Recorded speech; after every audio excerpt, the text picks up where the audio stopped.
प्रार्थना की, हे सूर्य नारायण मेरा मार्गदर्शन करो, मेरा भाई प्रेत योनि को पड़ा, उसकी मुक्ति कैसे हो।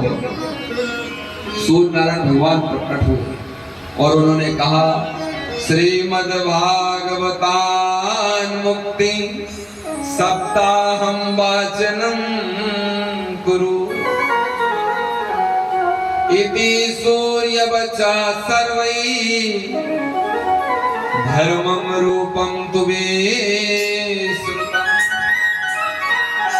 सूर्य नारायण ने कहा, हे गोपुत्र गोकर्ण, तुम श्रीमद् भागवत कथा का आयोजन और उसमें भी सप्ताह वाचन, 7 दिन में आपको श्रीमद् भागवत की कथा करना, जो सनत कुमारों ने नियम बताया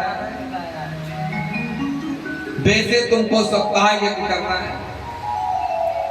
सूर्य नारायण भगवान को प्रणाम किया, सप्ताह वाचन की व्यवस्था की। गोकर्ण जी महाराज, पूरे गांव के लोग जब मालूम पड़ा कि गोकर्ण जी महाराज भागवत की कथा कर रहे हैं, है ना, गांव के ब्राह्मण देवता अगर भागवत करने के लिए उद्यत हो तो पूरा नगर साथ हो जाता है ना। ये भगवान की ऐसी कृपा है।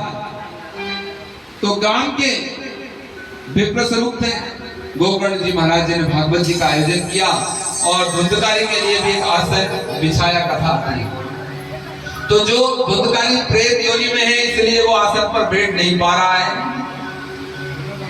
इसलिए उसने क्या देखा कि व्यास गादी की दाहिनी तरफ एक सप्त ग्रंथि का बांस लगा हुआ, उस पर जाकर उसने विराजमान हो गया और सप्त ग्रंथि के बांस में प्रवेश कर गया।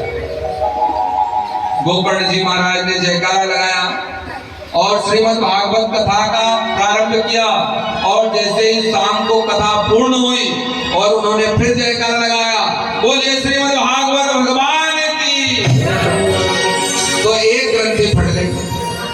पहले दिन की कथा से पहले दिन की ग्रंथि फट गई, बांस में लगी हुई पहली ग्रंथि फट गई।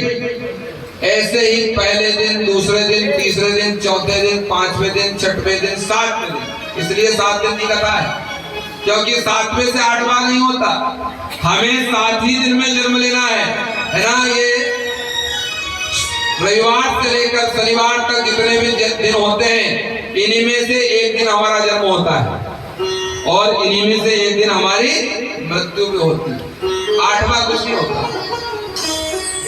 तो 7 दिन की कथा सुनी